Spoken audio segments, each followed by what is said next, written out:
Hey guys, we're back with some more astrologaster? Yeah, astrologaster. And Miss Mary Payne is here. Blessed morrow to you, Dr. Foreman. I am Mary Payne of 4th Street in Lambeth. I'm come to seek your counsel about my neighbours. Good morrow, Mistress Payne, and well met. What trouble do your neighbours give you? They play their lutes into the night, perchance? Mayhap a neighbour has cast a malignant spell upon your cabbages. Why, sir, 'tis no trifling matter. Indeed, 'tis a matter of grave importance. Doubtless you do know we have a Catholic living on 4th Street, a woman by the name of Avis Allen. Ah, yes. I did hear tell that Mistress Allen subscribes to the Romish faith. But 'tis no crime to be a Catholic, is it, madam? At least, not at present. Aye, but harbouring a Jesuit priest is, Dr. Foreman. These evenings past, I have spied a man sneaking in and out of the Allens' house. 'Tis my reckoning the man is a priest who is going hither and thither all over Lambeth to perform the Catholic Mass and take confessions. Doubtless Mr. Allen is hiding him in one of those little cupboards. You mean to say you think Mr. Allen has installed a priest hole in his house? A secret room hidden behind the wood panelling of a wall? Indeed I do. I am certain that he has such a hole, and that a priest is going in and out of Mr. Allen's hole from dusk till dawn. Verily? How troubling. But surely you are mistaken, madam, for under the cover of darkness, how can you be sure the man you did spy was not Mr. Allen himself? Nay, 'twas not Mr. Allen.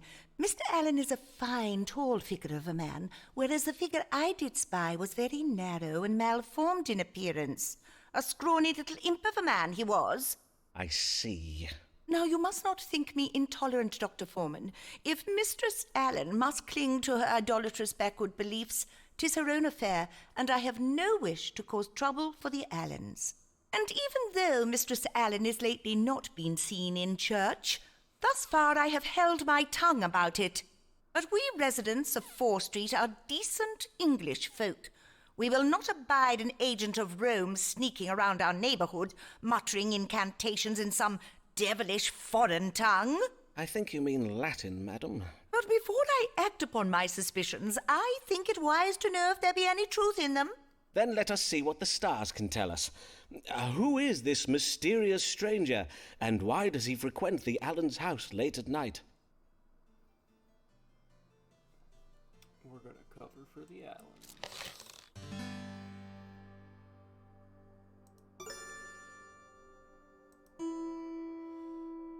Harbor's cruel intentions towards the Allens' household goods and possession.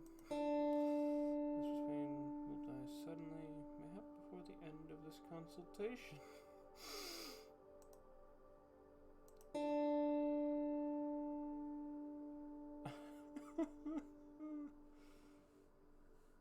Oh, she saw us.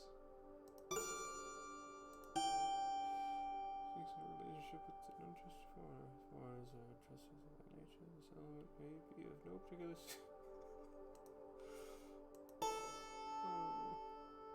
maternal instincts and tone related by a child, insists in trying to reverse her infertility.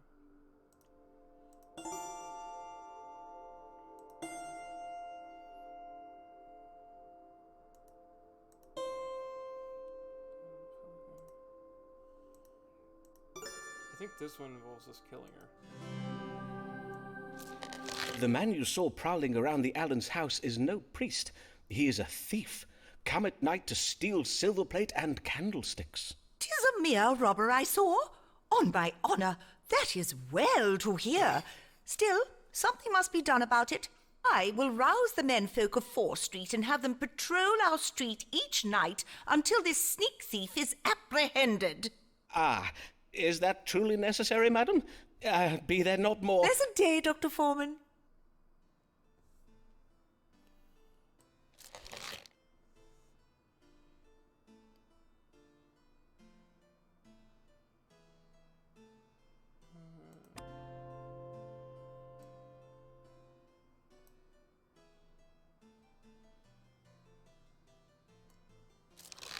When When the querent does rock a continental frock, when the Ferraro does rock a continental frock, when his Italian flair features all facial hair, 'tis Ferraro. Signor Ferraro.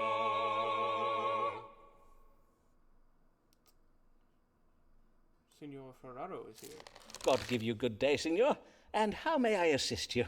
'Tis I, Riccardo Ferraro, come once again to see the great dottore, Simon Foreman. So I see. What brings you this day?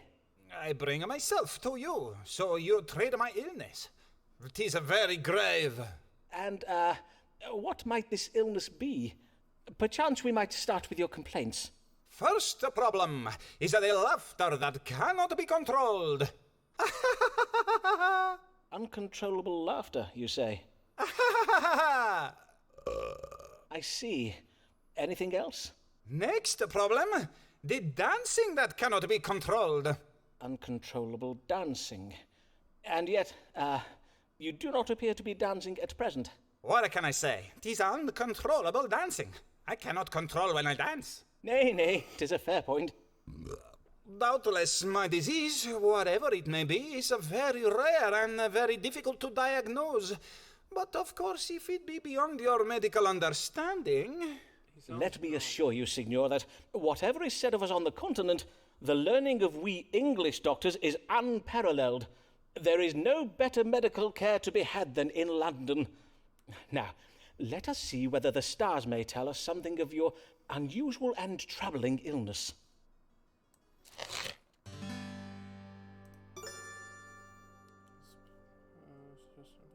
Blood has been bitten by a tarantula on one of his ankles. Tarantula venom causes the victim to laugh, sing, or dance uncontrollably, while also provoking acute loathing of music.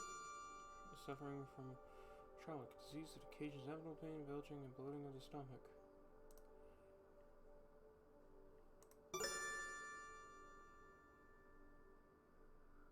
I guess. You have been bitten by a tarantula. Its venom has been creeping throughout your body, provoking the wanton laughter and dancing you're experiencing. The tarantula is a rare spider from foreign climes. Doubtless it travelled with you from Venice, hiding itself among your belongings. Aye, doubtless you are right this time. The venom may be expelled from the body using a combination of heat and music. I advise you to have a lutenist come by your house to sing and play for you while you bide near the fire. But take care not to insult the musicians playing, for whilst you will find it most loathsome, 'twill only be on account of the venom. Molto bene, Signor Foreman. I will do as you advise. Riccardo Ferraro bids you good day. Oh, I didn't choose him correctly.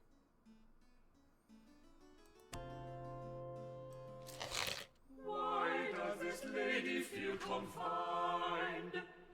Mayhap the world is too unkind. Nay, doctor, medicate her mind. Pray cure this comely lady. Pray cure this comely lady. Is she gonna be? Is this gonna be like Russian? Good day to you, madam. Yes. Good day, Mr. Foreman. Pray tell, is your Venetian querent Riccardo Ferraro one of the patients you treat for troubles of the mind? Forsooth, his manner is right strange. I passed him at the door, and when I addressed him in the Italian tongue, he abruptly turned from me and ran away down the street. Nay, Signor Ferraro has no grave troubles of the mind that I'm aware of. Mayhap he was merely dumbstruck by your beauty, madam. Dr. Foreman, a man is rarely struck dumb by a woman's beauty. Indeed, 'tis quite the reverse. He is oft rendered all the more loquacious, plaguing her with ill-formed metaphors he believes are compliments, and with hasty declarations and invitations she has neither sought nor invited. Ah, quite. But let us turn our minds to happier thoughts. I did lately hear of your marriage to your cousin, Mr. Alfonso Lania, for which I must congratulate you. And as I recall, you were with child when I last saw you. I was, as you correctly judged. And your child and husband are both well, I hope? I would rather not discourse on the subject of my husband, Dr. Foreman. As it pleases you, madam. What brings you this day? Lately, I have been feeling heavy and lethargic. I do also find it hard to fix my attention upon the book I am reading or upon words I am composing. And yet, although I oft feel right tired, I am having difficulty sleeping. Ah, well, becoming a mother, beset with all the demands of a suckling babe, can force change upon the normal rhythms of life. Nay, 'tis not that, for I have employed a wet nurse for the feeding and much of the care of my son. Methinks I must have some kind of disease. I see. Let us consult the stars to see what afflicts you. What is ailing Mistress Amelia Lanier? I think it's depression. I'm not sure. We'll see what options we have. Being in excess of bile. This is a temperament associated with an excess of phlegm. Stoicism, stubbornness.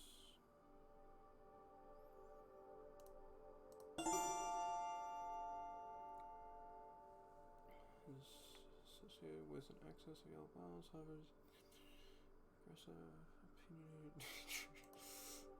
Aggressive and opinionated nature. That sounds just like that basically just means, from what I could tell, they disagreed with me. But I think it's this one. It's just mild amounts.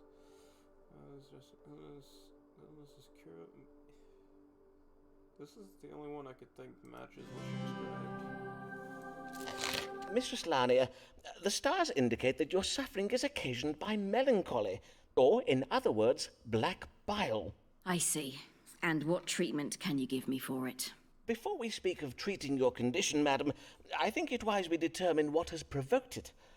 You did express a desire not to speak of your husband, and I cannot help but think that such a reluctance reveals where the source of your troubles might lie, to wit, within your marriage.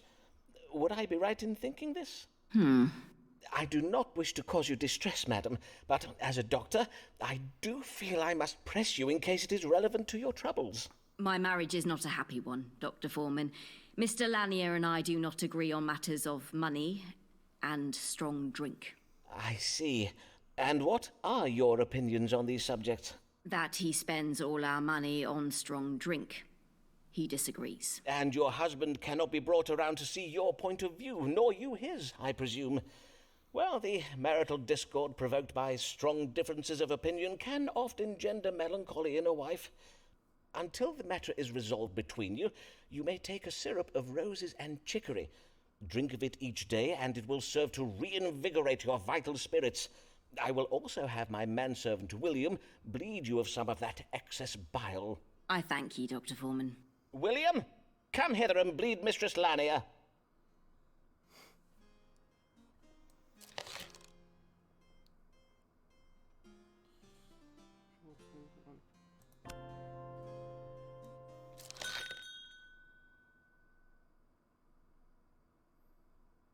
Oh, this is my mail. Sir, I thank you for your recent inquiry with regards to obtaining a license to practice medicine.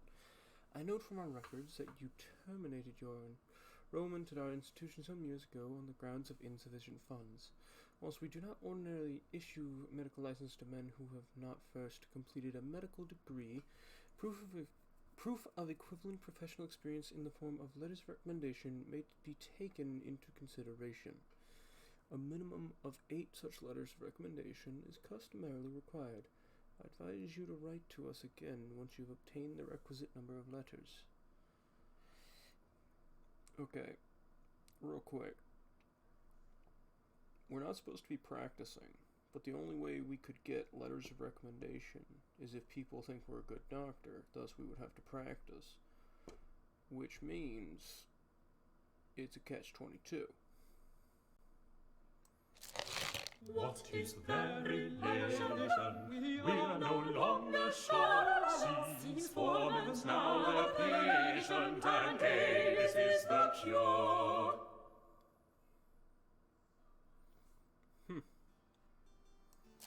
Ah, my dear Avis, what a pleasure it is to see you. I have oft thought of our I last... cannot tarry long. My husband will be expecting me home. Of course. But, dear lady, is something the matter? Of course. Do not all your querents come with a matter they wish an answer to? Well, yes. I wish to ask of the stars whether a man I am close with, a man who is not my husband, whether that man be also close with another woman. A man you are... I see. Well, if I am to judge the stars for you, I must ask you to be more precise. In what sense do you mean close? The platonic bond of friendship? Nay, close in the sense of being intimate. I see. Then 'tis the familial tie of kinship, perchance. Nay, I mean someone with whom I have shared physical relations. Verily, madam, if I am to give you an accurate reading, you must state your question clearly. Methinks you know full well what I ask. I bid you ask the stars whether my lover is, that is to say, be it true that he engages with another woman in acts of strumpy-humpy. Madam, you astonish me. 'Tis unlike you to speak such indelicate words. Now, if I understand you correctly, you have a lover, and you wish to know whether he has been sharing his tender favours with another woman. Aye, but did I not verily say so? And now that we have at last fathomed your question, let us read the stars to fathom an answer. Has Mistress Allen's lover been unfaithful to her? But she's unfaithful to her. Wait. I am forgetting, this is back when marriages were mostly political. But, I think she's talking about us.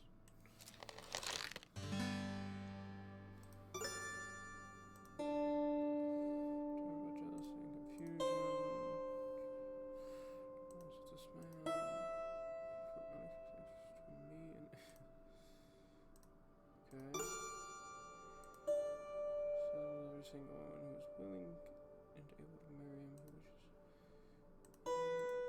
who wishes. No, it's not this, it's this. The stars are most clear, madam. Your lover has not been coupling with another woman.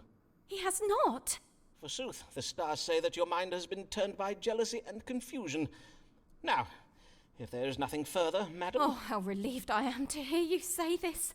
Oh, Simon, what a fool I have been not to trust you. But you... this lover... 'twas me all along? You were not speaking of some other man? I beseech you, pardon me, Simon. I had to know the truth from the stars, for I did hear tell of other women. But how could you not see?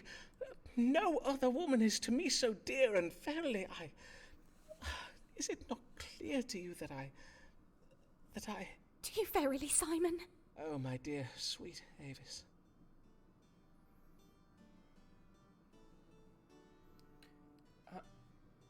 Real quick, before I end the video, which we're just gonna do this. Yeah, okay. But real quick, before I end the video, I'm gonna break this down into why he should not have thought it was anyone but him. First, who is she? What are the odds that she would be with another guy besides him and her husband? Like, yeah. I'm fairly certain she wouldn't just start sleeping around. Especially not to cheat on her husband.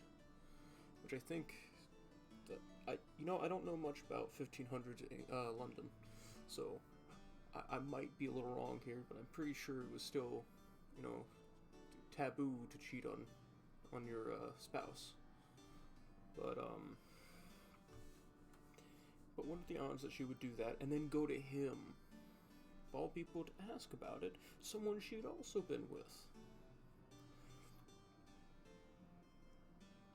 It's just, yeah. He should have realized it sooner. But, anyways, if you liked the video, leave a like, comment, and subscribe. And I will see you next time. Peace.